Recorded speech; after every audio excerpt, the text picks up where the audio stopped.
over 100 countries, in 7 different languages, to more than 500 million viewers each week. The World Wrestling Federation, the worldwide leader in sports entertainment.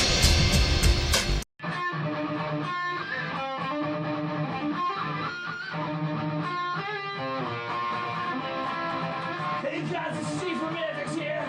You're listening to Good Friends Better Running Podcast, only on the Counting Out 7 YouTube channel. Tyrone, let's go! Welcome everybody to the fantastic 1-year anniversary edition of the Good Friends Better Enemies podcast. And that's right, I'm back. It is Tyrone, and I am joined by the ever so lovely, ever so caring, ever so beautiful Jay. How are you today, buddy? I thought I released you. Aren't you future endeavored? I don't even know why you're on the show right now. What's happening? No, due to popular demand, just kind of like Samoa Joe, I was brought back. So yeah, I've kind of been regulated to the B team, if you will, but I'm trying to work my way back up to the roster, if you get what I'm saying. Okay, that sounds good. So you're Matt Hardy. Don't mess with my Lita, please. And I guess that makes me Edge. Actually, no, I don't want to be Edge in that scenario. Forget it. Ladies and gentlemen, as we've discussed, we are back for an all-new episode of the Good Friends Better Enemies podcast. My name is Jay, and of course, I'm joined by Tyrone.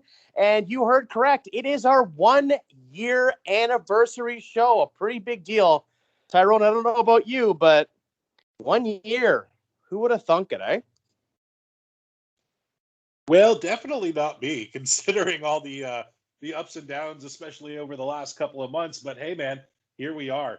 Talking wrestling, doing something a little bit different this week. We thought for our 1 year that we would go back to the show that we booked, or let me rephrase that I booked, as Jay would say, not the greatest, on our very first episode, and that is Survivor Series 1997. Now, when I rebooked this, I did it so strange that a lot of people were scratching their heads. I got some hate mail. I got you hating on me. I got the boys over at Counted Out 7 hating on me. But you know what? You're going to rebook this one. And I'm wondering if you included Bret Hart in it, like I did not, and if you kept the almost murder that I booked in the original one. Yeah, there'll be no merger charges filed in this particular event. Just full disclosure, normally we don't go back and rebook anything that we've done in the past, but on our first episode, we weren't really sure yet or didn't know at that time that we were going to be kind of creating our own WWE or wrestling multiverse here. So the reason why we're going back to rebook this is so that we can go back into 1997 and book that year, including Bret Hart, which really wouldn't make any sense if you took him out of it. So that's kind of the reason why we're going back to book this particular card, rather rebook it, so it kind of fits in with the rest of the multiverse that we're creating here. I didn't think that Tyrone did a bad job booking that first show. It was very bizarre in terms of the main event and things of that nature, but the undercard was quite good. In fact, I've kept a little bit of it right here on this card. So I think, without further ado, why don't we get the rebooking out of the way this week, Tyrone? Not that it's a chore, but why don't we tell everybody how we've booked the Survivor Series to correctly place it into our universe. And then from there, we can kind of wax nostalgic about the last year or so. How does that sound, bud? I mean, let's do it. It's the 1 year show. Let's change it up a little bit. Why the hell not? We make the rules. We can also break them if we want. So as we alluded to, we are doing Survivor Series 1997, which took place at the then Molson Center, now known as the Bell Center, in beautiful Montreal, Quebec, Canada. Sold out crowd, legitimately hanging from the rafters. Over 20,000 people packed into that event to watch Bret the Hitman Hart and Shawn Michaels conclude their heated rivalry. Leading up to this event, there had been some hellacious promos going into it. Some might say there was a sunny day or two, but that's just here or there. Jay, I know you love this event. I actually really like this event too. I would say that this is really the event that fully kicked off the Attitude Era. I don't know if you would agree or not on that. There were inklings before, but to me, this is when the door just got kicked down. Yeah, in my mind, it's always been Survivor Series 96 that kind of started the Attitude Era. I feel like in 97, we were already getting a lot of Attitude Era-esque type angles and situations. So this certainly was maybe if if 96 was the rocket ship, then 97 was maybe the blasting capsule once you hit the atmosphere kind of thing. Like now we're full-fledged into the Attitude Era by 97. Survivor Series 96 to me was kind of the initial blast off in my mind. So would you say that 96 would have been the Enterprise and 97 would have actually been William Shatner in space? Sure. That sounds great. I know you tried there, so I will absolutely give you credit for that one. Absolutely. I gotta try and bring a Bill Shatner reference in for you. I know how much you love him. I know. You know what? Before we get into it, Jay, I just want to give you a shout out. You got to meet the man. I hope he loved you. I hope you loved him. Let's get on to the rebooking then, shall we? Let's do it, buddy. So we're ready to go back to 1997, November 9th, 1997, in fact. And our opening contest for this year's event is a Handicapped Survivor Series Elimination Tag Team match. You have the British Bulldog Davey Boy Smith, Jim the Anvil Neidhart, Doug Furness, and Philip LaFawn taking on Stone Cold Steve Austin, Vader, and Ken Shamrock. And if Austin's team wins, he gets Owen for the Intercontinental Championship later on tonight. Okay. I'm fine with that. So, sorry, you said it was Vader, Austin, and Shamrock? Yeah. And why a handicap? Why not have it as a 4-on-4? Was it just to kind of give them the illusion of them potentially losing so that the Hearts had the advantage? Well, okay. So originally the way I had booked this was I was actually going to have Steve Austin run the gauntlet and have him go up against Team Canada solo. But I thought that based on the fact that he had just come back from the neck injury, he still wasn't 110% at this point, that, probably having him go in a lengthy match against 4 different competitors and then go on to face Owen later on in the night probably wouldn't have been the most judicious thing to do. So I figured, why not surround him with a couple of guys who have had beef with the Hart Foundation over the last few months. Ken Shamrock had been part of the Canadian Stampede and, of course, faced Bulldog at SummerSlam for the European title. Vader had just come off of the flag match, teaming with the Patriot to take on Brett and Bulldog at the Bad Blood pay-per-view the month previous. So it felt to me like it made sense. I didn't want to force or overshadow the fact that we had just seen a 10-man tag back in July at the aforementioned Canadian Stampede. But I definitely thought that evening the odds to somewhat of a degree would kind of make sense. I didn't want to make it a full 4-on-4 match because I did want there to be some jeopardy there. And then, of course, it did cross my mind to add a 4th guy. The only guy I could really think of was Ahmed Johnson, but he just didn't really fit in this match because he hadn't been feuding with the Hart Foundation at all. And I couldn't really find a way to get him in there kind of logically with the amount of time that it would have taken for them to build that story. So I just felt like the 4-on-3 match kind of makes sense. Not to cut you out there, but to be fair, Logic and Ahmed Johnson never really went hand in hand with each other. So, I mean, you could have thrown them in there just for shits and gigs. Yeah, well, first of all, no, I'm kidding. That's what he always used to start his promos with. First of all, so the match basically goes... And then the rest became... He would say, first of all, and then the rest just sounded like marbles in his mouth with him going, sucker! I don't think he's saying sucker, but... yeah, so the match itself it's a story of trying to goat the other members of Austin's team into making mistakes. So the first elimination comes when Shamrock has the ankle lock on Philip LaFawn, but won't break it after LaFawn gets his hand on the bottom rope. So in an uncustomary event during this particular time, the referee actually eliminates Shamrock and disqualifies him for not breaking the hold. There is precedent for Shamrock kind of snapping and not letting go of ankle locks. So I felt like that made a lot of sense. And then, of course, we have Vader coming in to try to take on Doug Furness and take advantage, or rather Philip LaFawn trying to take advantage of the injured ankle. There's some subterfuge there with the ring bell. Bulldog nails Vader in the head with the ring bell. Very similar to the actual spot we saw during the event with the referee's back turn. So very quickly it goes from a 3-on-4 to a 1-on-4 with Austin now having to run the gauntlet.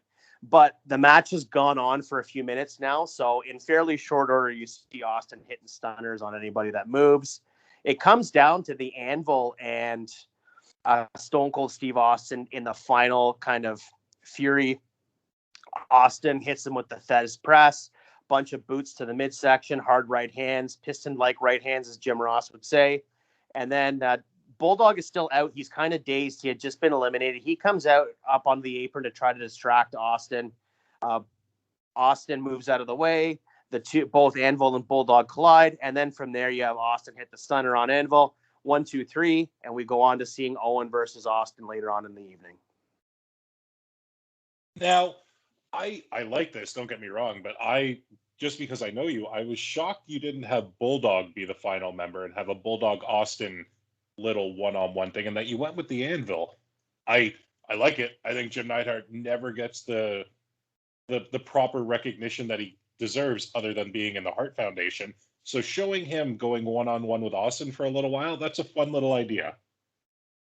Yeah, I thought so. And to your point, I mean, I think that Bulldog was beloved because he was a member of the Hart family, but I feel like because this was a pro-Canadian crowd, you're going to see someone like Neidhart who tagged with Brett exclusively for so many years. He's going to get a huge pop. In fact, if you watch the actual show, when the teams are announced, Neidhart gets a bigger pop than anybody on the Canadian team. So I felt like, why not give the Anvil some time to shine here? Absolutely. Couldn't agree with that more. So clearly we're getting Steve Austin versus Owen Hart later on in the evening for the Intercontinental Championship. Looking forward to that one. But let's move on to the next one. And I do have to say, I am hopeful that you kept a lot of the traditional Survivor Series matches on this, because I feel like I didn't. And that's one thing I would go back and change. I've changed a couple things here. There's a little less of the Survivor Series matches here than I would have liked, just based on the way that I've moved the card around to try to make it a little bit more interesting than it was. I mean, full disclosure, the original card really wasn't that good. This show in a vacuum is not that good a show. I have fond memories of it for certain reasons, but it's not a very good show. And the card itself and the roster itself was not the deepest at this point in November of 1997. So it was really difficult to move around certain people and certain pieces to try to come up with something different. So what I've done here is, I don't know if you recall, in the summer of 1997, the Nation of Domination, we had a breakup where Farouk had fired Savio Vega and Crush. And so both Savio and Crush came up with their own factions, the Disciples of Apocalypse for Crush and the Los Boricuas for Savio Vega. So what I've done here is I've made a triple threat faction warfare elimination tag team match. Any legal competitor can tag a participant on the apron, regardless of their faction affiliation. So we have the Disciples of Apocalypse, Crush, Skull, 8-Ball, and Chains versus the Nation of Domination, Farouk, D'Lo Brown, and Rocky Maivia, going up against Savio Vega, Miguel Perez, Jose Estrada, and Jesus Castillo. So in an effort to try to definitively blow off this post-nation excommunication and faction rivalry, we have one final encounter between all three factions. After a series of eliminations from all three teams, the final competitors are Savio Vega, Rocky Maivia, and Crush. Crush gets eliminated via disqualification after hitting Savio with a chair. This allows Rocky to hit the rock bottom and come out the sole survivor on Savio Vega. Your winner and the definitive winner of the faction warfare in the 1997 fall and going into the winter of 98, The Rock, Rocky Maivia. I mean, yeah, if you're going to put one of the groups over, it's kind of got to be the Nation. They were the only ones that really had longevity. I believe the Boricuas, for the most part, were broken up or regulated to metal or jacked about 6 months later. Same with DOA. Like, I just remember Skull and 8-Ball kind of hanging around. But yeah, this makes sense. You have the strongest faction with the Nation of Domination, especially with the inclusion of The Rock, Mark Henry, the Godfather. You had Farouk before. You would get D'Lo Brown. You fast forward about a year, you're getting Owen Hart. Like, it just, that was the strongest group out of all of them. So yeah, you did right here. I'm just a little Yeah. upset that I'm not hearing the Truth Commission involved in any of it, but I understand why.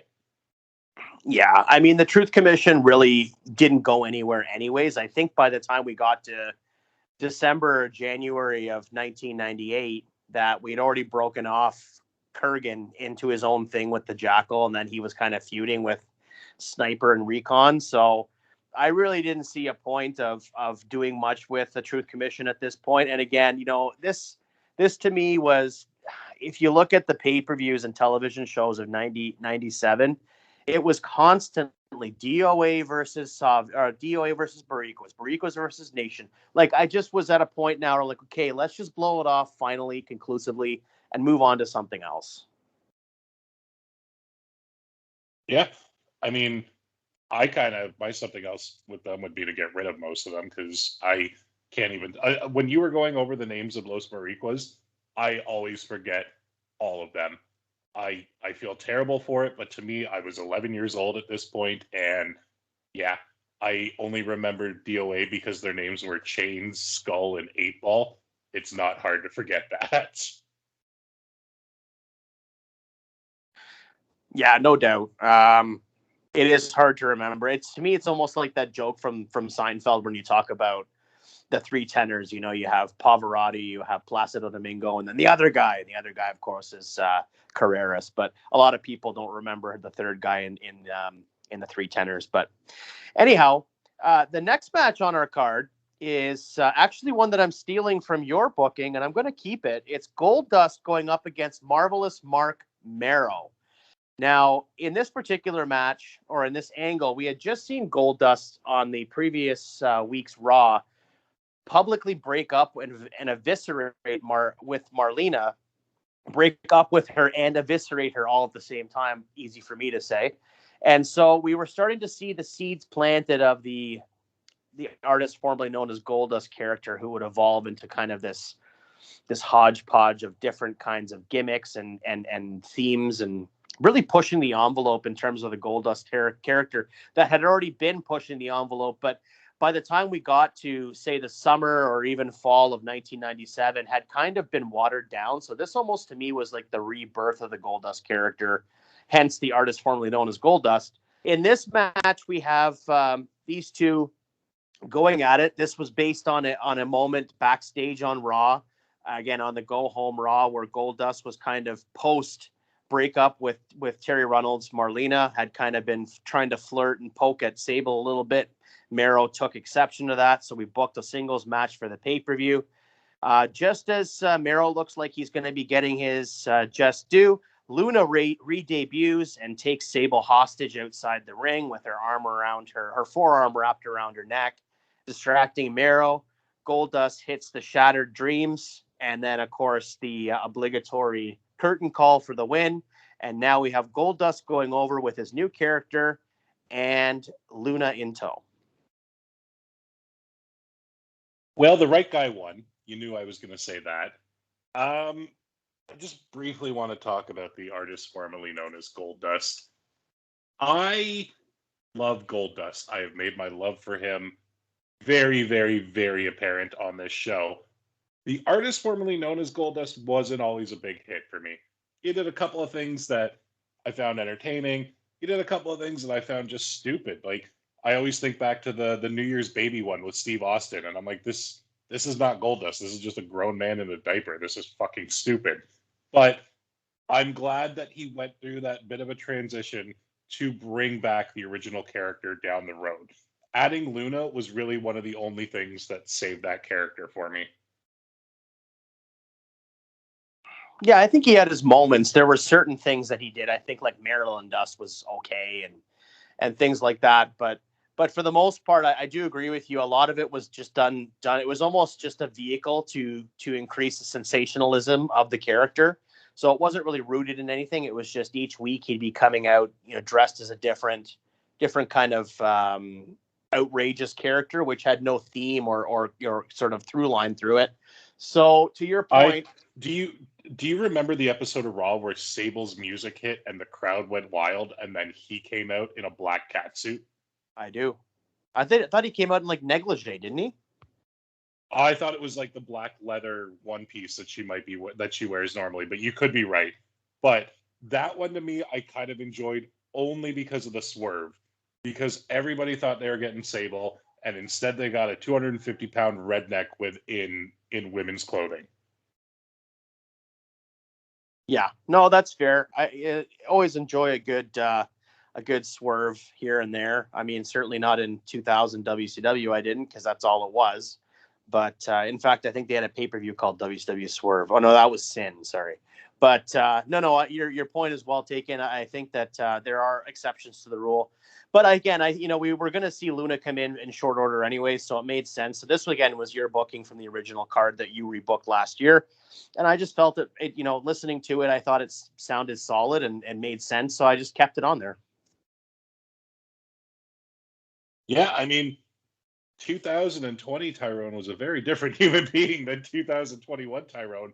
Just like most of us, we grow, we have our ups, we have our downs, our smiles and frowns. But the one thing that always stays constant is Goldust is always the winner. That is true. Certainly from your perspective, Goldust is also always the winner, for sure. Well, what do you have for us next there, Big Hoss? Well, next up we have a couple of matches actually that aren't going to stay the same. There isn't too much more that I'm going to be rebooking on this card. There's a few things.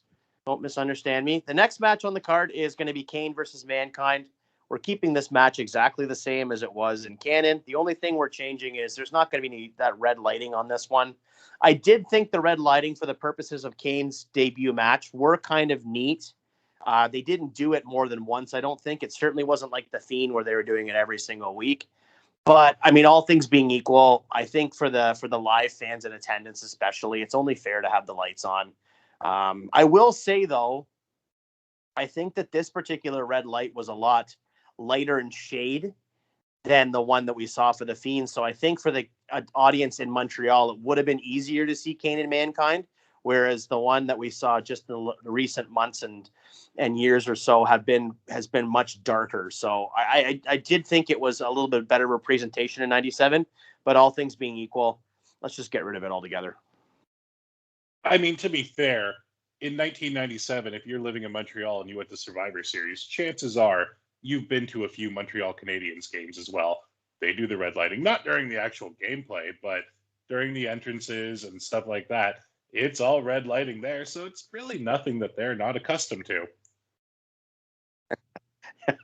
I didn't know where you were going with that at first. It's like, chances are, if you're at Survivor Series in Montreal in 97, you probably live in a house that has a red light anyway.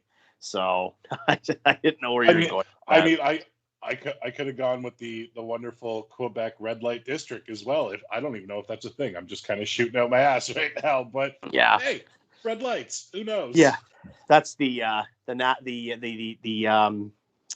number one hit still in 1997 on the radio in Montreal was Roxanne by the Police. So yeah, I don't have much to say about this particular match. I mean, it's pretty much what it was on pay-per-view. I don't see any reason to change it. It made sense to go up against Mankind as his first opponent. The right guy went over, and so we go on to bigger and better things, not to diminish Mankind, but of course we are building and hurtling towards the Undertaker versus Kane at WrestleMania. So I felt like it made sense to keep this. Oh, absolutely. I wouldn't disagree with this one at all. I feel like you probably only have 2 matches left on your card right now, don't you? I have 3 actually. All right, well, lay the next one on me. The next matchup is for the World Wrestling Federation Tag Team Championship, and it's going to be the Legion of Doom going up against the New Age Outlaws. So we had just seen the Legion of Doom win the Tag Team Championships a few weeks previous on Monday Night Raw, Raw's Warzone, whichever incarnation you care to call it. The New Age Outlaws are hot on their heels, and were a fairly new team formed at this point. I definitely felt like it was time to maybe pull the trigger on the Outlaws here. I know we were going to see it maybe about a month after this. We were going to see that the Outlaws really take on a breath of fresh air and take the championships, in fact. So I thought, you know what? Since I've rearranged this card the way I have, why not just do it here on this particular event? I mean, you don't have to wait that long, and I think that You're going to get that huge Road Warrior pop from the Canadian audience. And then, of course, the Outlaws are going to come out and just run roughshod verbally over the LOD.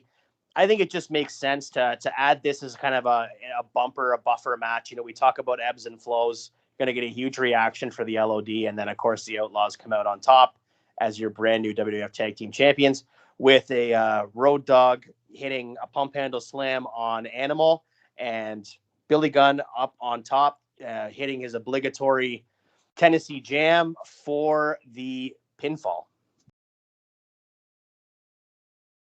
Yep, love it. Love it, love it, love it. Because you got to think, in 1997, the Road Warriors were still over, but it wasn't 87. It wasn't 83. It wasn't 92. By this point, the wrestling crowd still had some love for the nostalgia, some love for the old timers, but we're bloodthirsty at this point. All we want, and pardon my non-PC here, all we want is boobs, blood, and burgers. That's what we wanted in 1997. At least I know that's what prepubescent Tyrone wanted. But, I mean, it makes sense. Like, it's almost like out with the old and in with the new. And we're ushering in this whole attitude era, which this was, I know we spoke about it at the top where you thought it was a year prior. In my opinion, yeah, sure, it may have started planting seeds a year prior, but this show to me is the definition of no, we're going full force into this. We're no longer doing the old timers. We're no longer doing this. We're going to start pushing the younger stars. We're going in a different direction. You're not going to see the Road Warriors be the big stars they were. They're still going to be there. They're still going to have another title run. They're still going to do all the fun things that we love to see them do, the What a Rush. Then they're going to go into a really stupid storyline that I don't even want to touch on right now. But it makes sense. Like, the New Age Outlaws are what the demographic kind of is at that time. Like, you figure, was it 18 to 34-year-old males was the number one targeted audience? Who else is going to love these guys other than that? Yeah, that's fair. I mean, talking about nostalgia, you just brought up a really good point, and I never really thought about it until just while you're talking right now, is that I think in the 90s, we almost skipped a decade of nostalgia, because the majority of the people that we grew up watching in the 80s and early 90s, the big stars, were all working in WCW at this point. And then, of course, we were building on new stars in WWF, but we also had a lot of the new generation stars who were like the mid 90s or early 90s stars.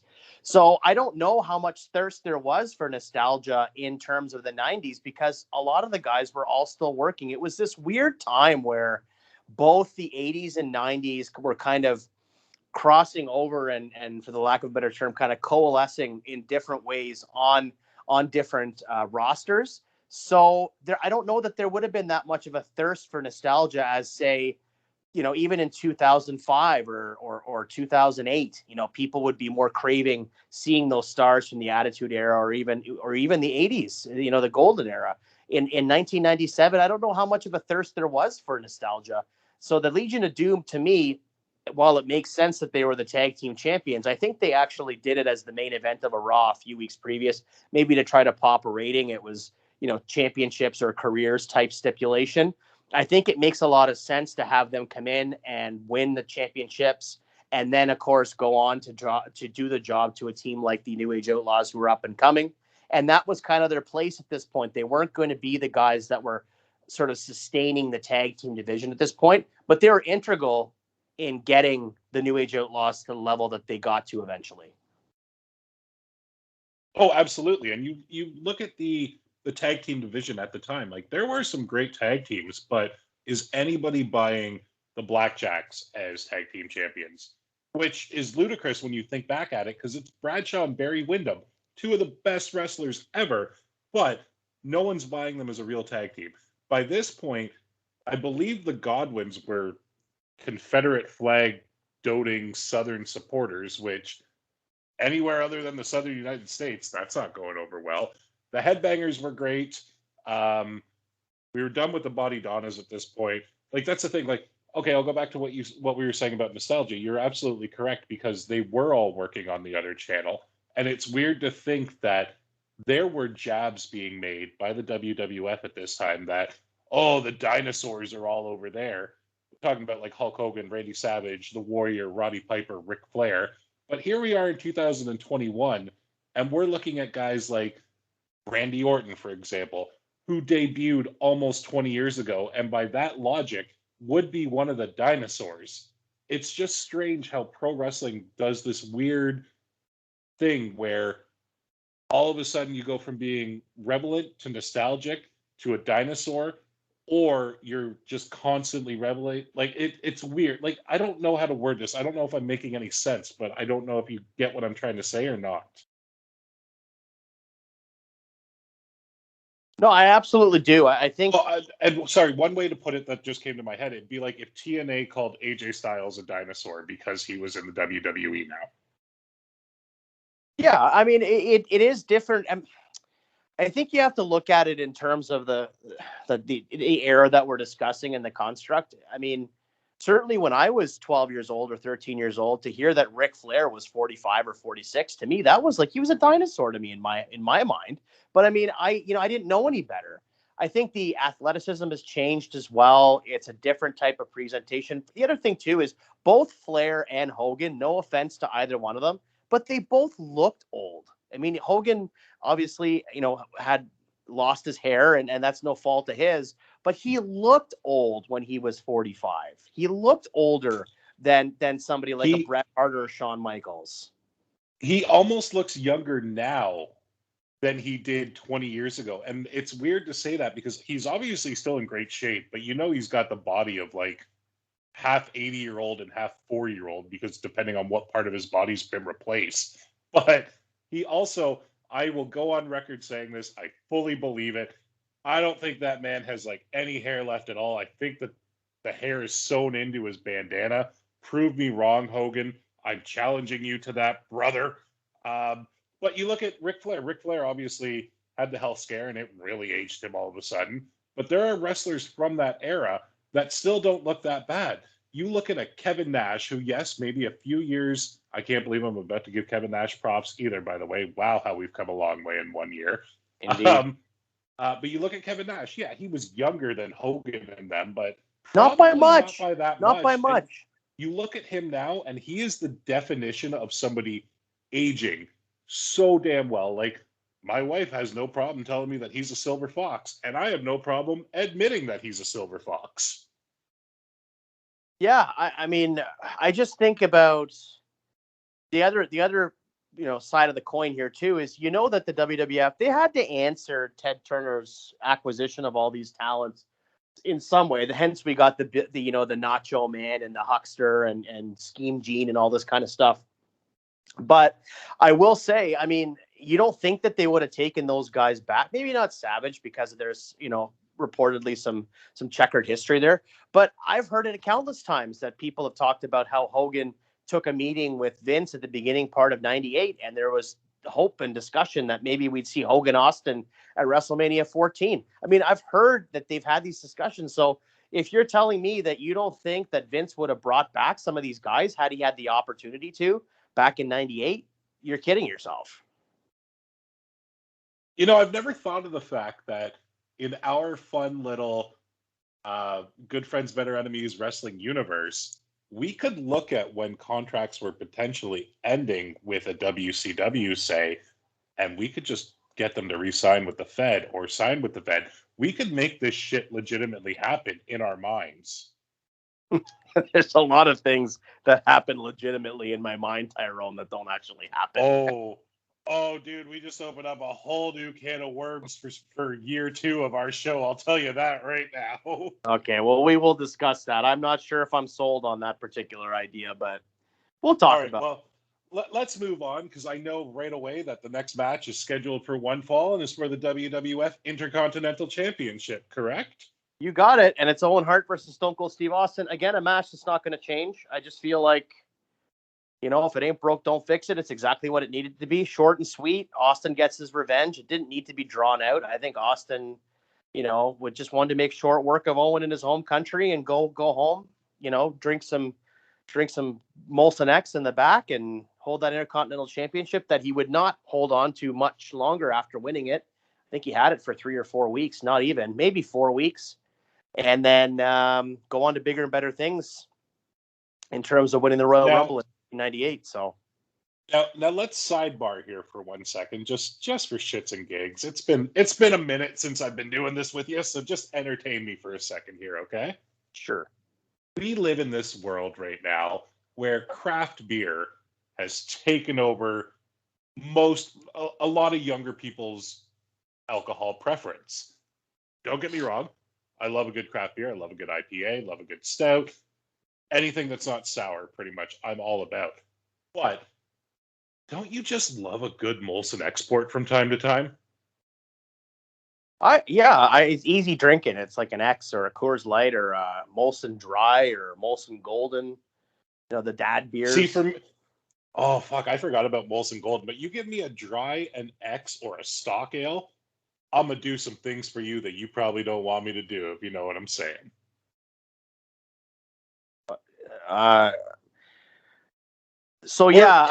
Maybe you do want me to do them. Either way, I'm saying the offer will be there, and you can take it or leave it. But I'm gonna drink your beer. Okay, sounds good. Well, you can just have at it, Haas.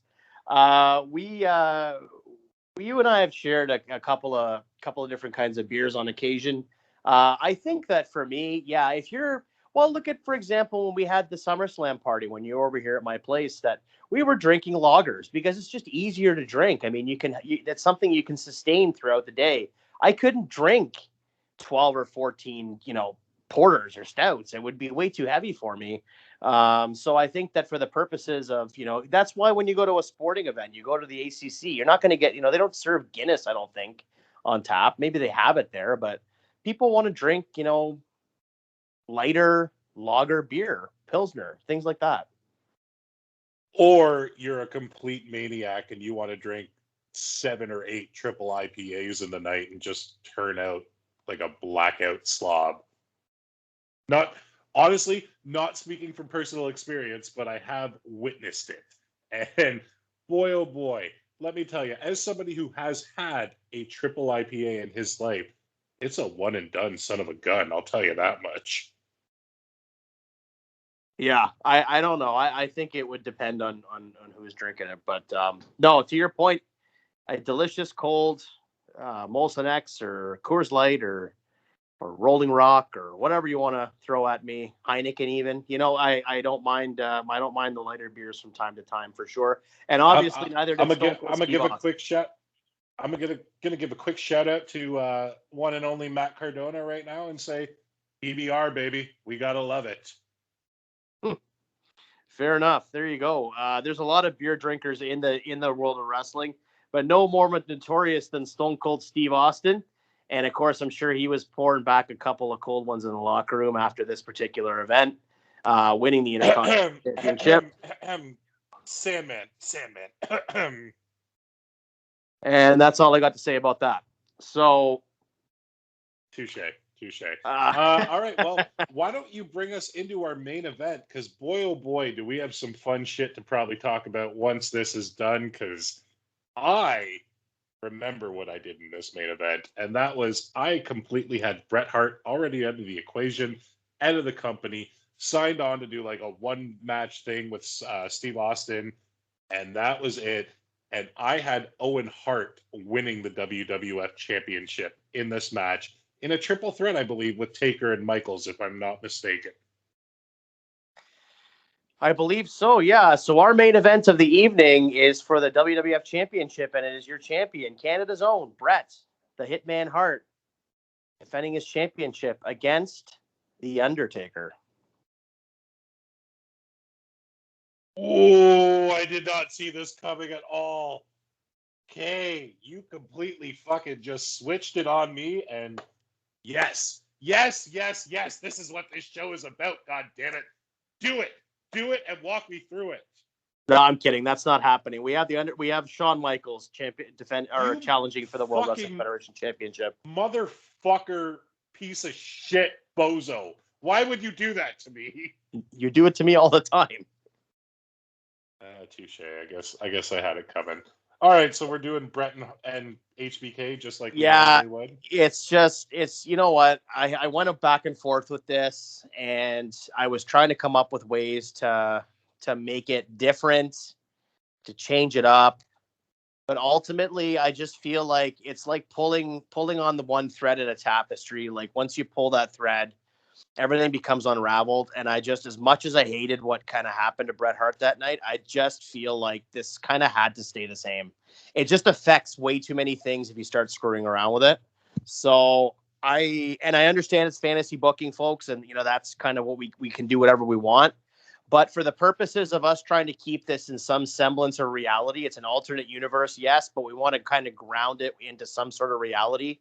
I just didn't think that you could change maybe the most controversial moment in the history of wrestling. I don't think you could change it and then not have those sort of aftershock waves affecting so many other things. So for that reason and for those purposes, I have kept the main event of Survivor Series 1997 the same. Jay, I just turned my fucking camera on so that you can see the surprise and excitement in my face right now. That is the most legendary, amazing thing you have done in the history of this show, because we all know why. Bret screwed Bret, and we get to keep it that way. We still get the formation of Mr. McMahon and the Mr. McMahon character with that wonderful promo in Cornwall, Ontario the next night. God damn. Oh, brother, if we were in the same place right now, I would kiss you. Well, first of all, Bret didn't screw Bret, and you can say what you like about it. I know that I'm still of the camp that I hated that it happened. It never should have been happening. It was unnecessary. But again, I think from taking my, fandom of Bret Hart away and putting my Booker's, kind of hat on here in terms of looking at the full scope and scale of what it is that we're trying to do. Again, I just don't think that you can change that moment and kind of get the same results. I just feel like if you change that moment, then any semblance of reality that we have tying this show to what's actually happened in history completely goes out the window. So title changes and things like that are different. Like, it's not a big deal. If Austin doesn't win the title at WrestleMania 14, big deal. That's fine. We can have him win it at SummerSlam or whatever. You know what I mean? It's not a game changer in that way for me, but to change the Montreal screw job just affects way too many things. Yeah, and it's just dumb to change it because it made sense. Bret wasn't going to do business, wanted a schmoz because he didn't want to fucking lose the title in Canada. Oh no. Have you ever watched wrestling before? If it's in your hometown, guess what, bud? You're losing. And unfortunately, in the WWE's eyes, Canada is any Canadian wrestler's hometown. Yeah, I don't agree with any of that, what you just said. I mean, I agree with Canada being, yes, the wrestler's hometown, but I don't agree with that Bret not wanting to do the job in Canada. It had nothing to do with it. It had to do with the fact he didn't want a job to Shawn Michaels, and I don't blame him. After what Shawn said to Bret a couple of weeks previous, Bret had gone up to Shawn and said, listen, I just want you to know that despite our differences, I'm willing to put you over for the title and things of that nature. And Shawn turns right back around and says, I appreciate that, but I want you to know that I'm not willing to do the same thing for you. I mean, what would you do? I don't know. It's just a respect thing. No. Don't get me. Yes, 100%. That is disrespectful on his behalf. But no matter what, if you want to talk respect, you respect the business in the sense that you do the time-honored tradition when you are leaving the territory of putting over the next guy. Oh, that God. is Okay, what you Vince. do. Thanks, Mr. Time-honored tradition. You know what? I don't care if you want to call me Vince to that. That's not a Vince thing. You look at every fucking territory from before Vince bought everything. You look at the Mid-South. You look at the WCCW. You look at the AWA. You look at the Stampede. You put over the younger guy who they are going to build the company around when you are leaving the territory. Just because somebody made a promise that was wrong, they shouldn't have made the promise that he could give him a 20-year contract for X amount of money, and then he couldn't fulfill it, which, you know what, I will go on record saying that's bullshit. They definitely could have fulfilled it and paid him what they said they were going to pay him based off of what they did for the next 20 years. But I will interject I will interject right here. I can tell you emphatically that they were able to pay it because Vince went back to Brett about a month after he talked to him about breaking the contract and going to WCW. When the WWF increased their pay-per-view in your house from 2 hours to 3 hours, that immediate revenue jump allowed Vince the amount of money he needed to continue to honor Brett's contract. So there's no reason why he couldn't have. At that point, there was already enough tension that they just decided to part company. But that's really what happened. And again, Brett offered to drop the title to anybody. Shamrock, Austin, Shamrock, Austin, Taker, the Brooklyn Brawler. He would drop it to anybody. He just didn't want to drop it to Shawn. So you can't put this all on Brett. No, I can't put it all on Brett. You're right, but I can put most of it on Brett. You're supposed to do the tradition. You lay down for the man who's going to take over. Now, should that person have been Shawn Michaels? That's a whole different story. That's a whole different conversation. Yes, Shawn fucked up. But at the same time, in my eyes, Brett really fucked up by not doing the deed for him. You will never change my mind on this. I know you and I have almost screamed at each other until we're blue in the face over this. But it is what it is. We will never agree. It's fine. But I have a fun little question for you to kind of ease some of the tension that's building in my voice here, sir. And that is this going back to me offering you those dad beers? Because I don't want that kind of tension relief. No, we're done with beer right now. Don't worry. We'll move on to marijuana next. We'll talk about strains. But question, do you ever believe any of the rumors that Bret Hart was sent to WCW via Vince McMahon? No. That's the same thing people have said about Russo. This whole thing has been just a crazy inside job between like 3 or 4 people that know. I personally don't. I think that's just like conspiracy theory at its best. But has that thought ever crossed your mind? Yeah, it's crossed my mind, but I think, and again, you're probably not going to see this the way I see it, but I think that Brett is the kind of guy that he holds his relationship with his fans incredibly close to him, and he's very, very proud of the type of kind of hero he's been to certain people throughout their lives. He holds that mantle in very high esteem. So I just can't see Brett being the type of guy that he is to carry on with this kind of deceitful lie for the last 22 or 23 years. I just can't see it. I just don't think he's the type of guy to do it. That's me personally. 24 years, actually, which is weird to think that that's how long ago this was. But, okay, so outside of, say, a Brett, a Shawn, a Vince, and when I say Vince, I also mean, like, I don't know who was in control with creative there at the time. Pritchard, probably, Jim Ross. Do you think that there was anybody else that had anything to do with this? Like, in my mind, the only other person that comes to mind is, did somehow Carl DeMarco fuck him over in any way, shape, or form? No, I don't think so. I think that you have to look at the thing in wrestling too, that, it's that telephone telegraph, telewrestler thing that, with rumors in wrestling, it's peanut butter and jelly. It spreads like wildfire. The more people that know about this, the more it gets exposed. I think they had to keep it super close knit and close to the vest. Otherwise, probably Brett would have heard about it way before it even happened. I mean, I know it was kind of orchestrated a couple of days before the actual event, but if enough people knew about it, Brett would have gotten word. I was at the house show in Toronto on November 7th when it was Brett, Bulldog, and Neidhart versus Austin, Mankind, and Taker in a 6-man. And then, of course, the next night, I think they had the same event in Detroit at Cobo Hall, and then they went on to Survivor Series in Montreal. And you got to think that had there been any rumblings and there'd been enough people in the loop on it, that that would have spread through the locker room, and he would have heard in either Toronto or Detroit that this was happening.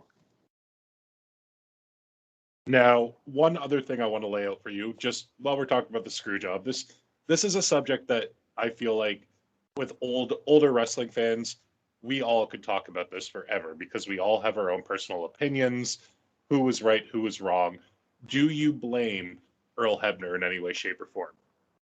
No, not really. I mean, what was he going to do? I mean, it wasn't like WCW was knocking on his door for $3 million a year to go down there and, you know, take over for Nick Patrick or Mickey J. I mean, he was tough. He was put in a tough situation, and he had a family to think of. And I think that's part of the reason why Brett's always absolved him of any guilt. Obviously, he was pissed off at the time at him, but at the same time, what was he going to do? You know, they grab him right before he goes out through the curtain, through Gorilla, and says, "This is what's happening.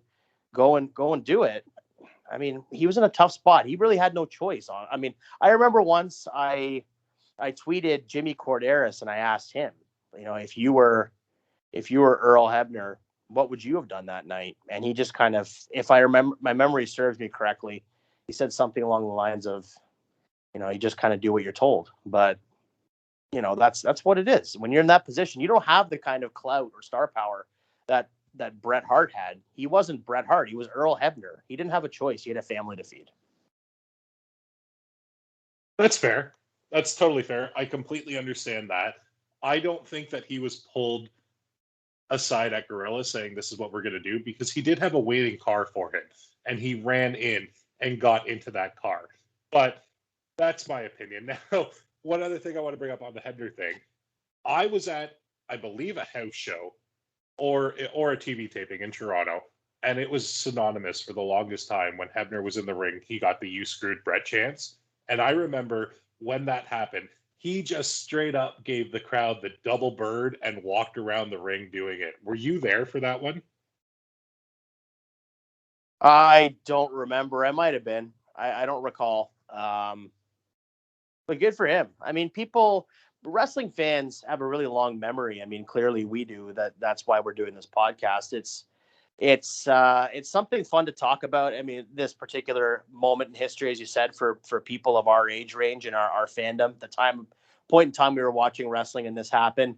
I mean, to me, the Montreal Screwjob is kind of akin to the Kennedy assassination and, you know, of JFK. It's kind of like the same framework where people are always going to be speculating as to what happened and they have their own conspiracy theories and things of that nature. And so often the truth is so much less interesting than the fiction. And I think that that's kind of the case here. We kind of know all we need to know about the Screwjob. I've read so much about it. I've, you know, talked about it. I've seen documentaries about it. I really don't think that there's some great mystery involved here. I think people are wanting there to be more to the story than there really is, in my particular opinion. So Earl Hebner, you know, good on him. You have people that are still chanting "you screwed Brett," you know, 15 years after it happened. Like, get over it. Very, very well said. Well, what do you think, pal? Should we put a bow on Survivor Series 97 and get into some fun conversations that we're going to have? Yeah, I mean, I think for the purposes of this event, the reason why we did this, I think it kind of all came together nicely. And so again, it wasn't me trying to necessarily take a crap on your booking. I think it was just more along the lines of us trying to make sense of a universe we didn't know we were creating at the time. So thank you for indulging me, and I think we're back on track. And now we'll have Brett as a part of 1997, which is good.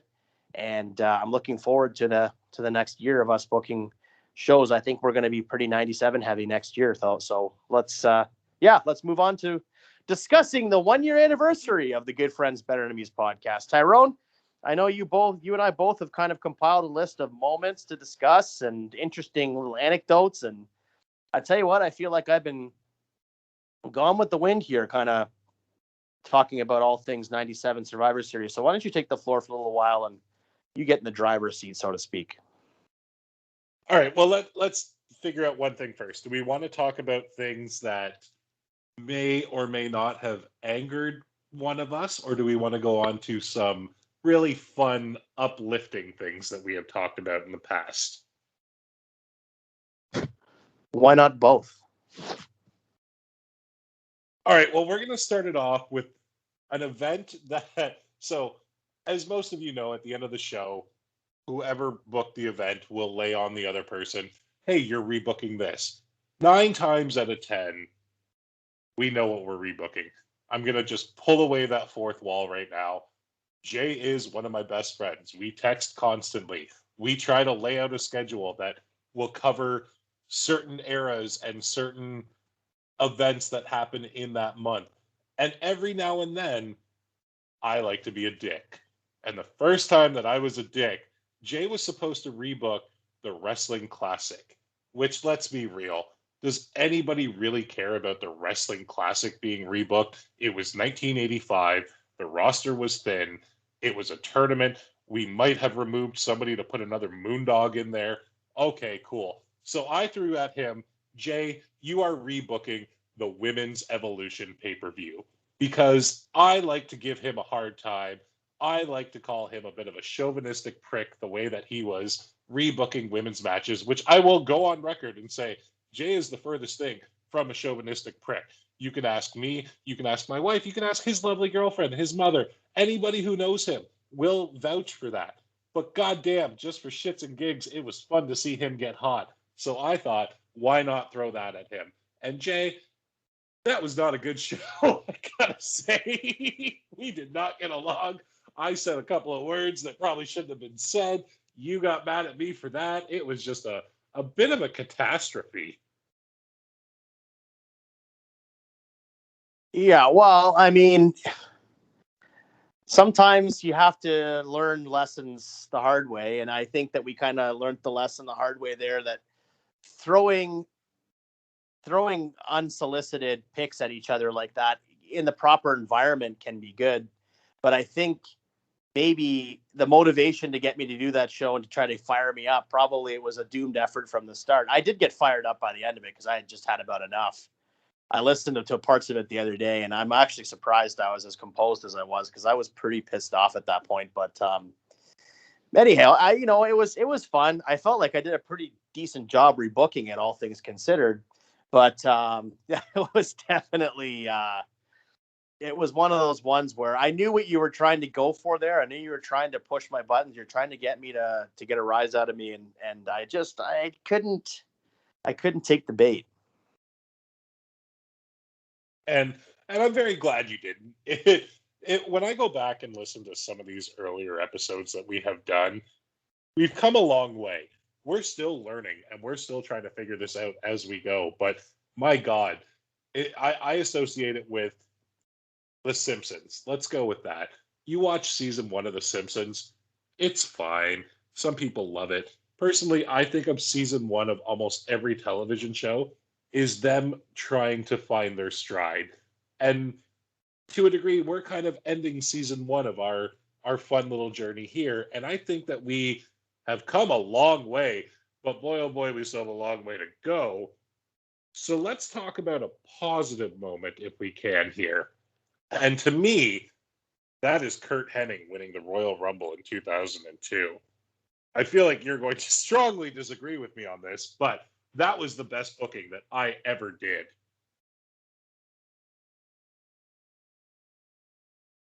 Oh yeah, there's no argument for me whatsoever. The most Tyrone-like booking in the history of this show was certainly Curt Hennig winning the Royal Rumble 2002.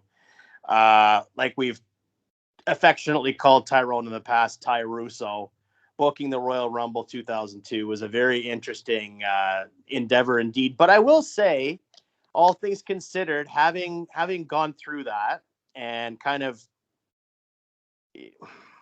thinking on it a little bit, I think it actually made it kind of interesting, because what we did was we made that through line that we would do. Whomever was booking the Royal Rumble would then have to book the WrestleMania and vice versa.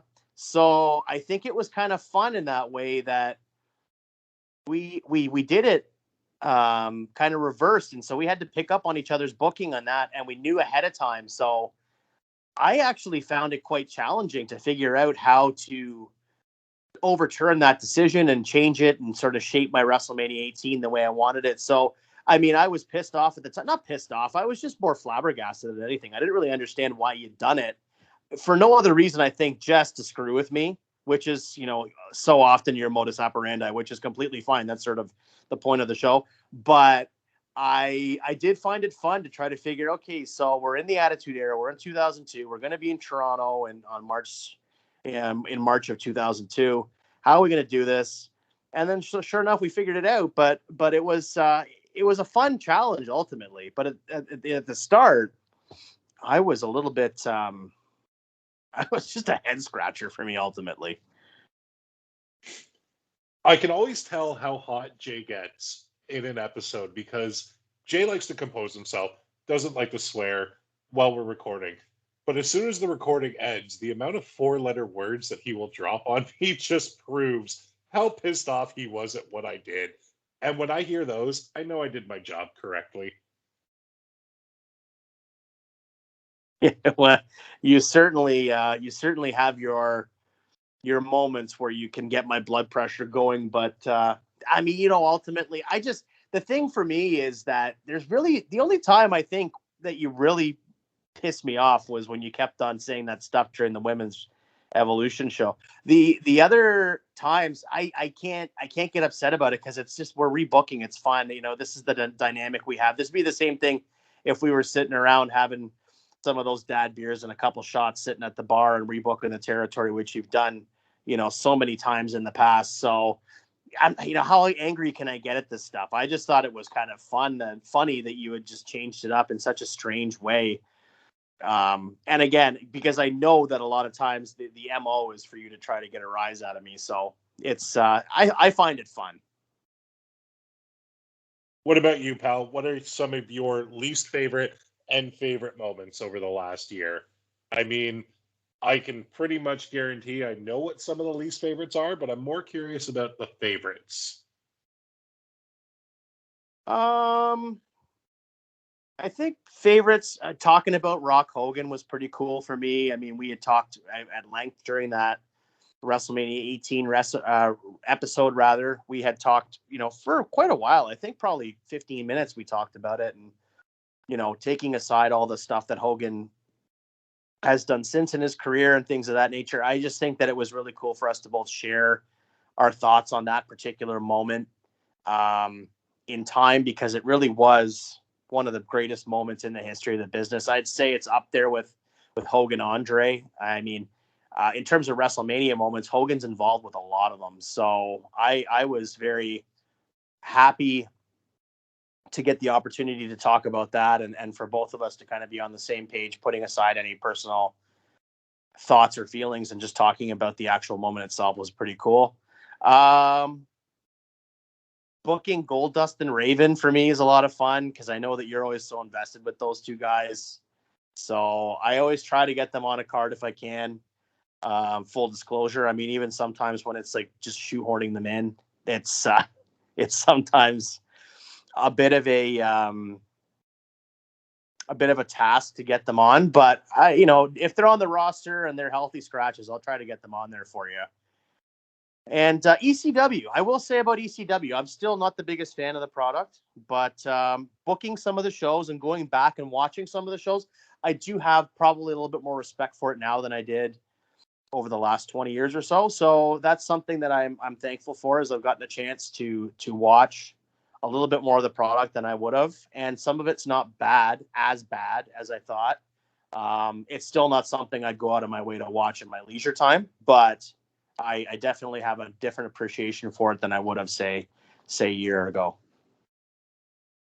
Is that why you booked the fucking Rock and Roll Express onto the ECW show that you rebooked, which I will never, ever forgive or forget you for?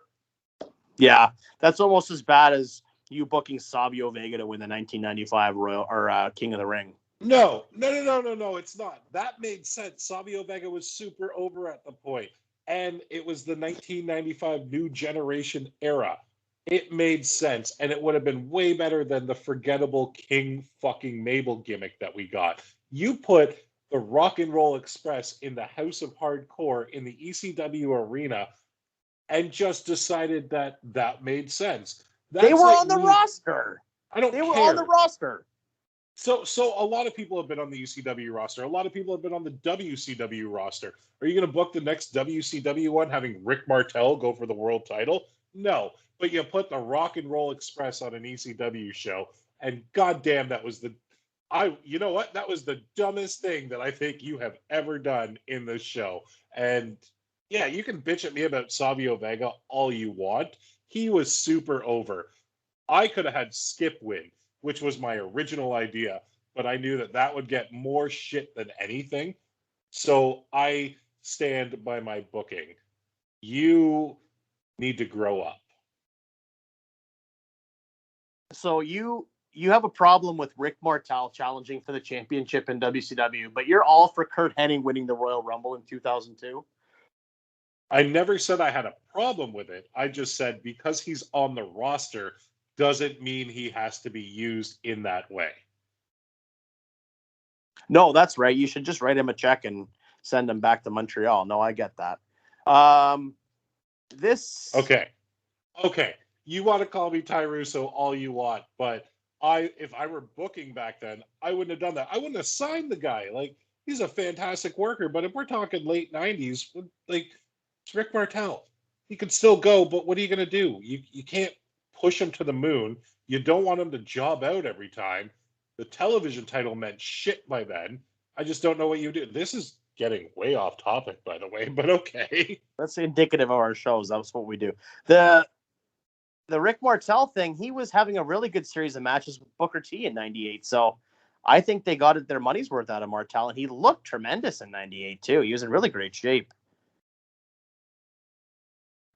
Well, if we're talking about bad decisions, one that I stand by, actually, no, I can't. One that I regret, I will openly say I regret this, is not booking Bret Hart and Hulk Hogan at SummerSlam 93. I remember the ultimate look of disappointment in your eyes because we were beside each other recording that one when I didn't include that. And it almost seemed like I had just told a child that there was no Santa Claus. I had just been the doctor in the ER to say that your grandparents didn't make it. I was this person. And you looked so devastated that I honestly didn't know what to do other than crack you a beer and pour you a shot and give you a hug. I didn't understand the reasoning behind it. I mean, I understand, like, now we've talked about it, that you just plain forgot, which is fine. I mean, those things happen. But at first I thought you were just doing it to try to swerve me. And I was like, why? Like this, why would you keep Luger and Yoko? It's so bad. But no, it was fine. I wasn't devastated. I was just more confused as to why this was happening. Yeah, the more I think about it, I confuse myself a lot of the time, too. Hence the Savio Vega winning the King of the Ring. Hence why we're going to talk about our favorite marijuana strains to do as well. Okay, fair enough. Yeah, I mean, there's been some really interesting stuff that we've actually started and haven't finished. Like even the Kevin Nash retrospective, I know that wasn't one of your favorites. We should at some point get back to that and finish that up. It's been kind of looming for a year now. Or maybe we'll make it a once-a-year thing. You've had like 4 weeks without me that you could have done it, but you didn't. And I didn't. I feel like that was done waiting for me so that we can have another shit on Nash episode. And yeah, you know what? I'm down. In year 2, let's do another one. Let's pick it up and go from there. That sounds good to me. So what do you think? Like, I'm curious to see, because we're talking right now, we're off script. We're just shooting the breeze like we normally would. A couple old buddies. What do you want to cover in this next year? Do you have any special shows, special events? Do you have any character pieces you want to touch on? Is there a specific year that you want to dig your teeth into? Like, how are you feeling about the year coming up? What's kind of what's tickling your fancy? Well, I think that I would like to touch on a little bit of NXT. We haven't done that yet, and I would like to rebook the older takeovers, especially now with it being NXT 2.0 and pretty much an entirely different program to a degree. Like, they've released a bunch of their wrestlers. They're still in the same arena, but they've kind of made it look more like a soundstage, almost a la WCW Saturday Night. It's very bright, which I'm not the biggest fan of. I kind of like the darker, I guess for lack of a better term, danker in the arena. you see the fans, but the lights aren't brightly turned on. Like, imagine going to a concert and all the lights are on. That's the way I attribute it, which I don't like. So I'd like to touch on some NXT. I'd like to do something that you probably will hate, and in the long run, I probably will too. But there's an era in the late 2000s, early 2010s that you and I, neither of us are really familiar with. We really weren't watching the product at that time. So I'd almost like to go back into that because I think it would be fun, since neither one of us were a big fan at that time, to go back and see what we can do. I also do not want to do any more WCW 2000 if we can avoid it. Yeah, I don't know about the I guess the later part of the 2010s I could see, like a 2011, 2012. I did touch on that a little bit with Anthony from the Titantron podcast, who is going to be coming back on at some point, hopefully before the end of the year, to help guide us through the rest of the summer of Punk and then the fall of Punk from 2011. He did a great job really getting granular with the details in terms of how he would have booked coming out of the Money in the Bank pay-per-view in 2011. So that would be interesting to talk about. I think definitely I could give WCW 2000 a rest for a while. If I'm not mistaken, the last show that we covered for that particular event, was it New Blood Rising we did? I think it might have been. I don't recall right now off the top of my head, but I don't think we did New Blood Rising. I'm going through my notes right now and I don't see it, but I'm it pretty was sure it was Great American Bash, was it not? I think maybe it was Bash at the Beach. Yeah, because I'm pretty sure the last show that you and I actually did together was a Halloween Havoc. That's right. That's exactly right. So I don't recall now, but I think that for the purposes of WCW, I would like to get more in depth into the back and forth rivalry. I mean, for me, 1998, in terms of pay-per-views going head to head, WWF versus WCW, I feel like that's kind of the sweet spot for their particular offerings. I know we've touched on both years a little bit. Neither one of us have talked about them very much. I'm very excited to talk about WWF 1997 now that we've corrected the Bret Hart thing. I would like to maybe really look at booking quite a few of those 97 pay-per-views, taking turns, obviously, doing it. Is there any WCW or ECW you want to cover? Do you want to talk about AWA? Do you want to talk about NWA? Do you want to talk about Smoky Mountain? We can talk about anything.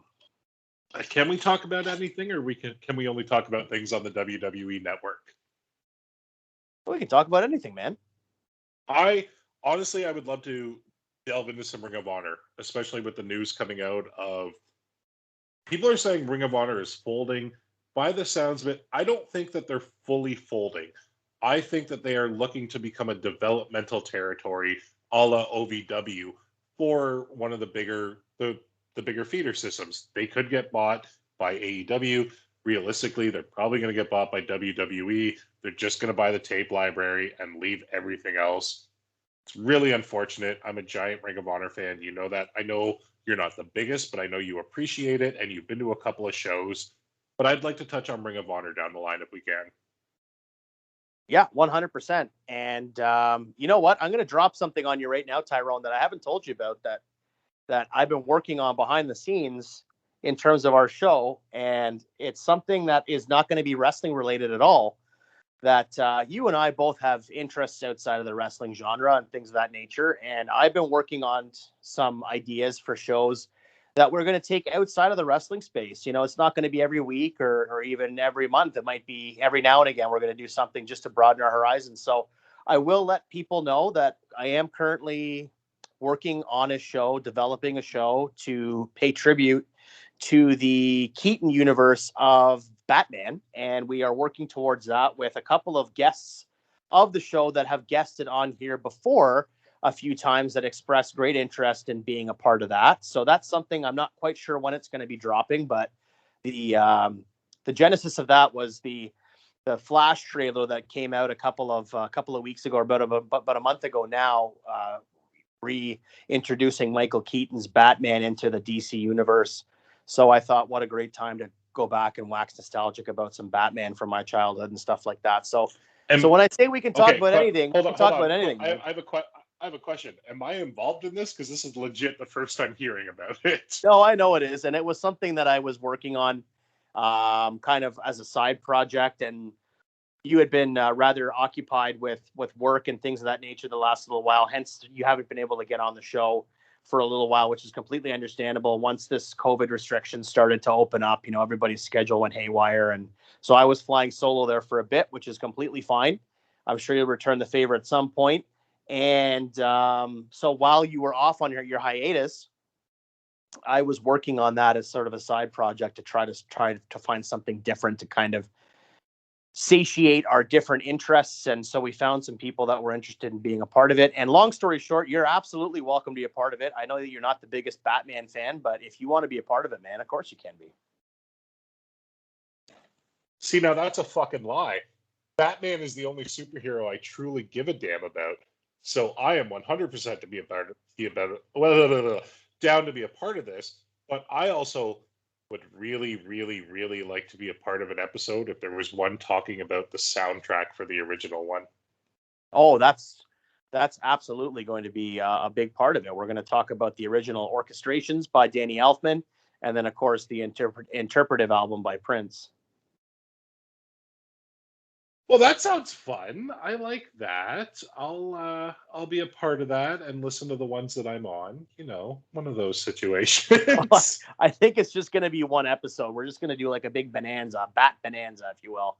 And we'll just have some people on. We're going to do kind of a roundtable thing. We're still working on the ins and outs of it. And again, folks, it's not necessarily something that we're going to be doing imminently. Their thoughts are maybe try to get it done before the end of the year, but we'll certainly keep you apprised and let you know. We'll shoot that bat signal into the Twitterverse, into the social media verse when we do have a clear-cut idea of when we're going to be doing it. And so that's something else that's kind of fun and that's on tap. It's coming up that we're excited to. Certainly I'm excited to, and I can tell just by talking to Tyrone here that he's excited about it as well. So I mean, that's something that we can expand into next year as well. But you just shine that bat signal into the sky, and I know exactly where and when I gotta be. Same bat time, same bat channel, different universe. I'm well aware, but it's still Batman. It certainly is. It certainly is. But yeah, I mean, in terms of the podcast itself, going back to the wrestling space, it's been a blast for me. We haven't always seen eye to eye in our different opinions in terms of how we rebook stuff. There's been stuff that I've rebooked. Earthquake winning the WWF Championship at Royal Rumble 91, which was a little bit different for you. Made sense to me at the time, but I mean, same thing with you and Kurt Hennig in the Royal Rumble 2002. I feel like we have just scratched the surface of what we're going to be doing going into the future, and I've had so much fun with it. Obviously, there have been moments where both of us have been tired or had difficulty scheduling things in, but it's a labor of love for us. So we always make it a priority, and I'm just excited for year 2, man. How about you? I am genuinely looking forward to it. Now, I just want to take a moment right now and address my absence. Jay doesn't know I was going to do this. I'm just throwing it out there right now. Jay knows what's been going on. All I really want to say, guys, is that mental health, make sure you're taking care of it. I've had some issues. I just want to give a big shout out to Jay for holding down the fort and always checking in on me, for my wife for being there for me, for Tyler and Mike for checking in on me, for the doctors and nurses that I've seen, everything like that. But guys, we're getting back on track. We found some things that are working out beautifully. The stress is going down, except for when I talk wrestling with Jay, but that's a given. But thanks for everybody for filling in for me. All the guys from all the different podcasts. Sorry, I can't remember all your names right now. I know there was Anthony. I know there was Tyler. Oh, fuck. I feel terrible for forgetting names, but every single one of you from the bottom of my heart, thank you. I truly, truly, truly appreciate you guys letting me get better.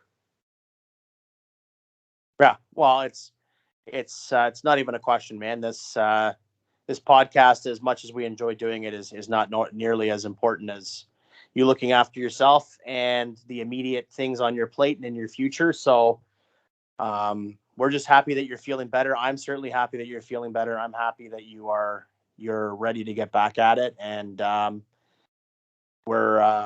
friendship is far beyond any podcast or any recording. So while we are recording this and sharing it with the world, it is important, as Tyrone said, to always try to look after yourself. And if you need to take a minute, sometimes it's okay to not be okay. And it's sometimes okay to be selfish or not selfish. But I think sometimes when you take time for yourself, you feel like maybe you're being selfish, and that's absolutely not the case.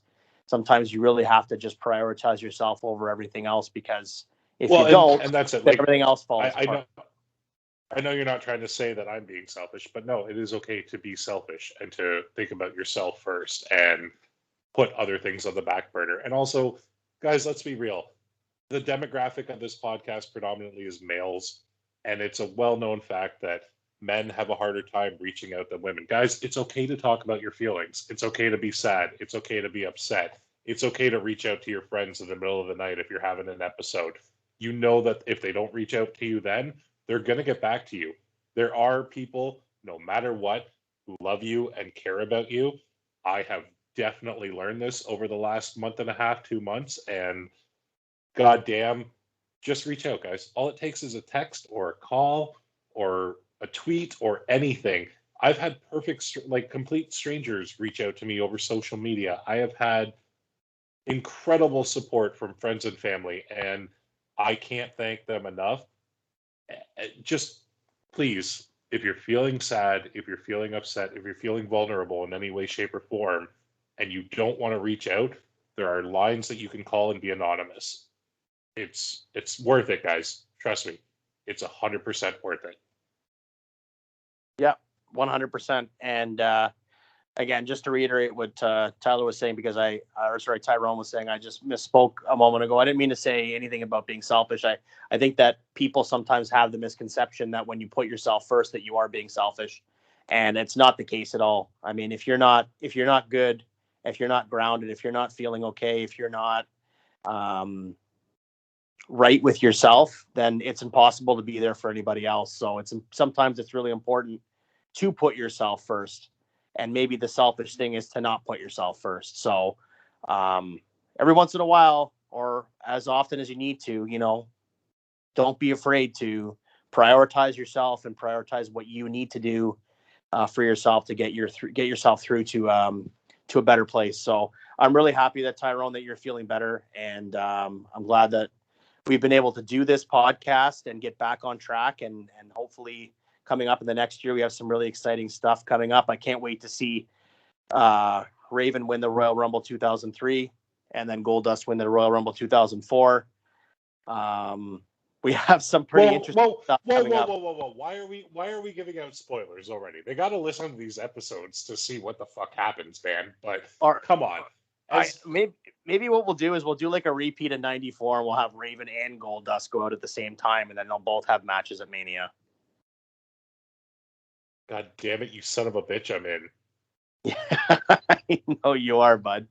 All right, why don't you lay on to me what I'm going to be doing next week, and then as soon as you tell me that, I do want to briefly touch on a couple of the releases that have happened recently and just talk about that, okay? Or would you rather talk about that first before you tell me what I'm doing? Why don't we talk about that first, then we'll button the episode with what's coming up next week, and then we'll, as they say, go home. Sounds good. And actually, spoiler alert, kids, this may be the third or fourth episode that I truly have no idea what I'm doing next week. So Jay's probably going to give me a doozy. It's probably why he was asking what I want to do going forward. But Jay, were there any of these releases that really shocked you coming up? Because for me, there's one or two that really screamed like, what the fuck? And number one of them might sound shocking, but I'm going to go with B-Fab. Like, Hit Row just called up to the main roster. Yes, she's not the greatest in-ring worker, but she's willing to learn. We've seen her in NXT work. She's trying. And you look at Hit Row, who were getting over and they're still getting over. And you have tremendous in-ring work with Isaiah Scott. You have Ashanti the Adonis, who's great. You have Top Dollar, who is such a personality and such a great big man already, and he's in his rookie year. We saw him on the A&E Hidden Treasure show, and he was fantastic on that. So you see he has the personality. He's getting the skill. You're putting him with a polished star like Isaiah Scott, who formerly known as Shane Strickland in PWG and everything like that. Like, that man can work. So B-Fab to me is probably my number one shock as to being released. Yeah. Not for me. I mean, my number one shock, I think, was Keith Lee. But then again, they really haven't been doing much with him as of late. Full disclosure, I don't even watch the main roster product anymore. I don't watch modern day wrestling anymore. I haven't watched a wrestling program probably since SummerSlam. I'm for the purposes of us doing this particular event or this particular show, I don't need to watch current day product. I mean, we touch on it from time to time. And of course I keep up with what's going on. I know what's happening, but I just, at this point in my life, with the product being what it is, I can't invest that amount of time to watch. I tried to watch SmackDown, the last portion of it on Friday, and I couldn't do it. So, okay. I'm sorry. If there was a bunch of AEW releases, you would probably be more invested because AEW is the better program, which sometimes it is. Most of the time it is. But anyway, I wouldn't say that. I mean, even AEW, I'm not really tuning into. I just think the product as a whole, the landscape of the industry right now is not holding my interest. And I know that'll change. It's very seasonal with me, that they'll do something. They'll come up with something. One of the two companies will come up with something that'll capture my interest, much like they did with her SummerSlam with John Cena and Roman Reigns. I was very interested to see what that was going to amount to, and I was pleased with the presentation. And then I fell right back out of it. So if we get something, come Mania season, maybe that might be something. The first Mania season build we'll have in front of fans in a couple of years. That might hold my interest. The Royal Rumble, I'm sure I'll be interested in watching.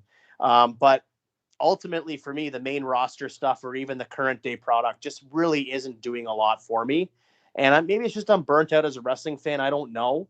But in terms of the releases, I am very much aware of the releases. I'm aware of who's been released. I know that Karrion Kross has been bastardized on the main roster. They put a helmet on him like LOD 2000 and got rid of Scarlett Bordeaux, which makes no sense to me whatsoever. So I didn't think LOD 2000 when I saw him with the helmet. I thought the fucking terrible Farouk Assad helmet, like almost like a hybrid between the two. You know, you put a helmet on a guy and it's almost a death sentence at this point.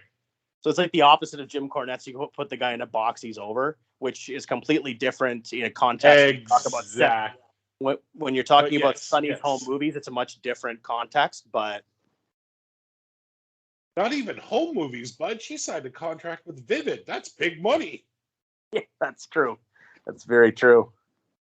Okay, she's a thousandaire. Let me do this quickly. I know we don't want to touch on everybody that was released or where they're going to go. We've done that in the past. But let me just read out the list and just give me a simple yes or no whether or not it surprised you that they were released, okay? Sure. Katrina Cortez. No. Same. Zeta Ramir. No. Jeet Rama. No. Jessie Camilla. No. See, that one kind of surprised me only because I saw potential in her. But Trey Baxter. Nope. That surprised me. Mia Yim. Yeah. Right? I kind of feel the same way. Not overly surprised, but I don't know. I guess they've been, not really, I guess. Frankie Monet, a.k.a. Taya Valkyrie. That one surprised me. It surprised me only because she hadn't done much, but I think sometimes they get a feel for who's going to get over and who's not in terms of what they have planned for them in the company. And so they decided fairly quickly that it wasn't going to work for what they wanted out of her. So Oni Lorcan. No. I'm just happy that Biff Busick is back on the indies now. That makes me excited. Scarlett Bordeaux. Yes. She had a tremendous upside, I think. And the fact that they split her and Her and Cross up yeah, is very if they surprising. And I just if think they in had terms of if they had kept them together on the main roster, I feel like they both still have jobs, which that's up. I don't even know if they wanted them by that point. You know what I mean? But I think the WWE fucked up big time there by not realizing the absolute gold that is the two of them together. yeah, I also think that her gimmick is much different on the indies than what they probably were comfortable presenting on television in 2021. So, being the smoke show on the indies, obviously she's a very attractive woman and has a certain type of gimmick that she's portraying. I mean, I think that she's mentioned after her release that her big dream is to do a hardcore bra and panties match, which obviously is the antithesis of what they're trying to present in terms of women's wrestling on WWE television in 2021. So, maybe they just really didn't know how to. Absolutely, but what do you want to bet that in 2021 we will probably see Scarlett Bordeaux and Chelsea Green in that hardcore bra and panties match, and everybody's going to be talking about it because it's going to be on GCW with a Matt Cardona Nick Gage main event. Maybe not 2021, maybe 2022. But no, your point is taken. Yeah, that seems to be sort of the GCW seems to be kind of the throwback to the Monday Night Wars ECW era type presentation. That's under the radar enough that it's acceptable, I suppose. If that's I don't know if I'm describing it correctly, but that kind of feels to me like what it is. Yeah, it's like the modern day XPW or ECW type thing to a degree. But also, yeah, you're right. I forgot that there's only 6 weeks left in 2021. So yeah, we won't see it this year. On to the next one. Harry Smith, who I didn't even realize was re-signed. Yeah, I haven't really given that one much thought. I mean, I was surprised we didn't even see him on television, but I suppose maybe better in that way. I mean, at least he didn't get that start-stop. I mean, he was there and then he was gone. I mean, I think there's so much potential for him. I never understood why they didn't pull the trigger on him. I'm not saying brand him as Davey Boy light.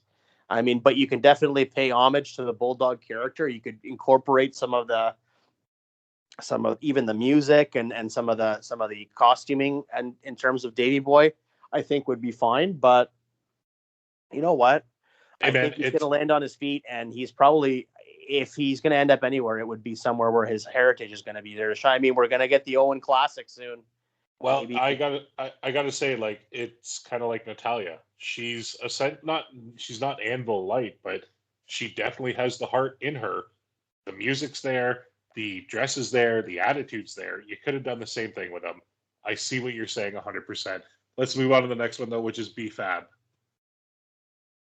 I mean, I know you are because Hit Row is your favorite act probably in WWE right now, and they were getting over. To me, not really. I mean, again, I think that they're still pushing this Hit Row faction without her, and I don't know how much of an impact it's going to make. Is it going to really diminish the act, or is it going to get along without missing a beat? I mean, it's too soon to tell, I think. Eva Marie. A little bit surprised because they put so much production value and so much emphasis on her return. I'm a little surprised that they gave up on it so quickly. But yeah, that's fair. It might just be that they've decided to. I think they got what they needed out of her. They got the Dewdrop character, which is what I think they wanted out of her, was to kind of get another younger, fresh face going. And it feels bad to say, but I feel like that's what she was there for. Yeah. And I mean, I think her wrestling skills had improved to a certain level.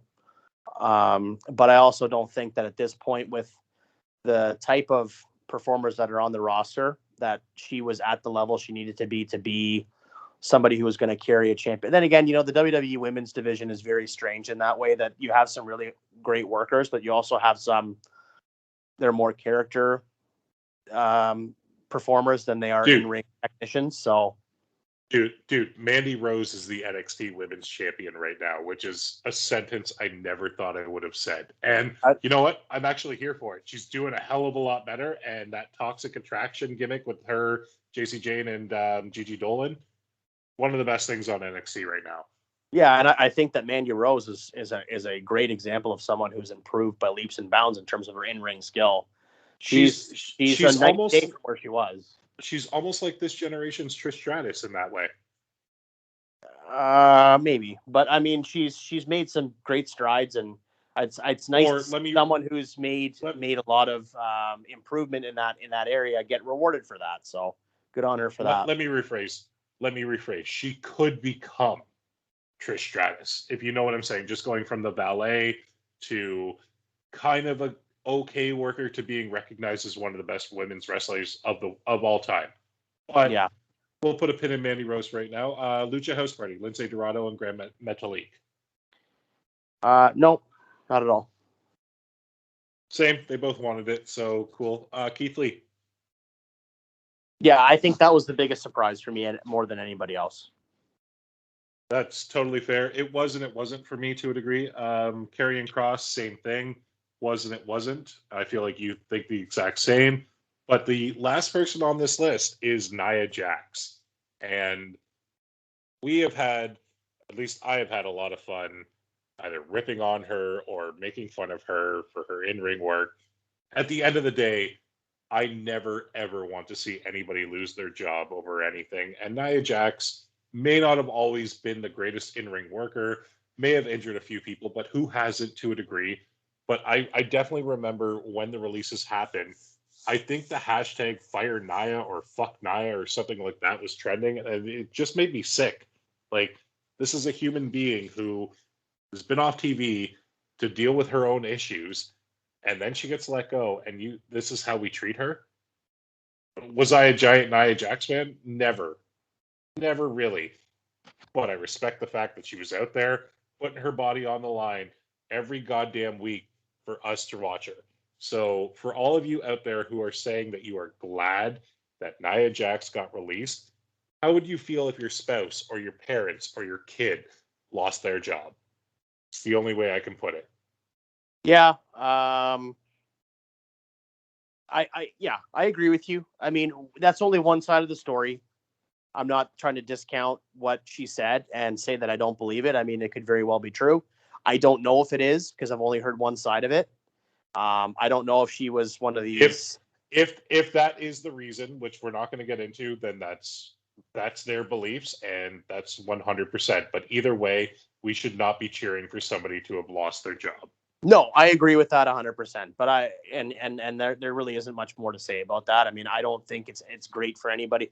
I mean, anybody that looked at that and said, "Oh, thank God she's finally gone." I mean, no, you don't want to see anybody lose their job. Absolutely not. That goes without saying. And I think that this is the thing that I think has become toxic about social media. I don't want to get in a soapbox here, but I think there's such a disconnect now because people are staring through their screens perpetually 24/7. It seems like that people's skew of reality starts to become a little bit warped, their perception of reality. So, you hear that somebody loses their job or somebody, gets hurt or what have you. People kind of relish in other people's misery because it's the same sort of idea for me as people who are bullies on social media or say negative things or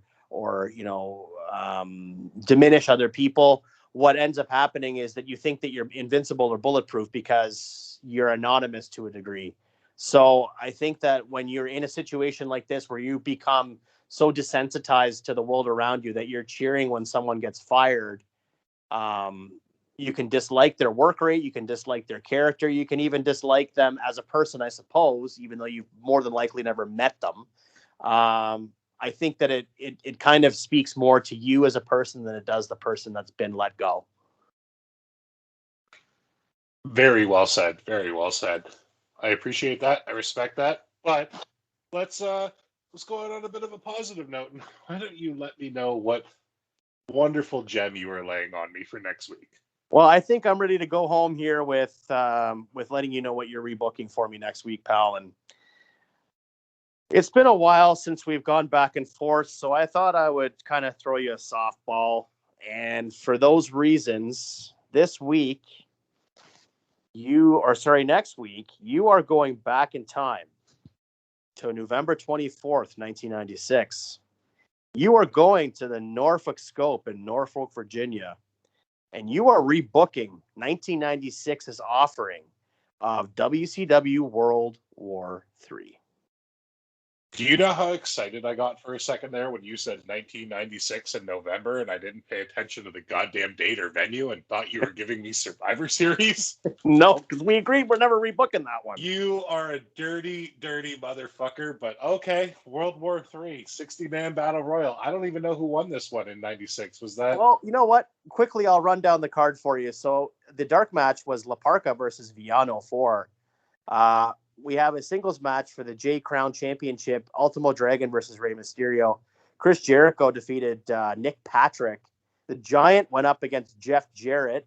Harlem Heat went up against the Amazing French Canadians. Sister Sherry defeated Colonel Robert Parker.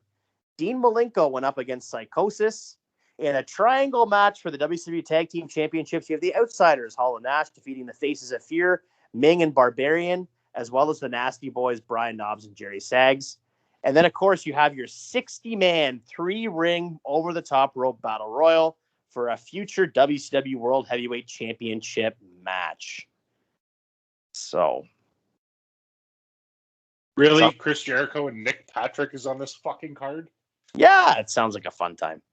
All right. Well, I guess I'll see you at the same bat time and same bat place next week then, won't I, bud?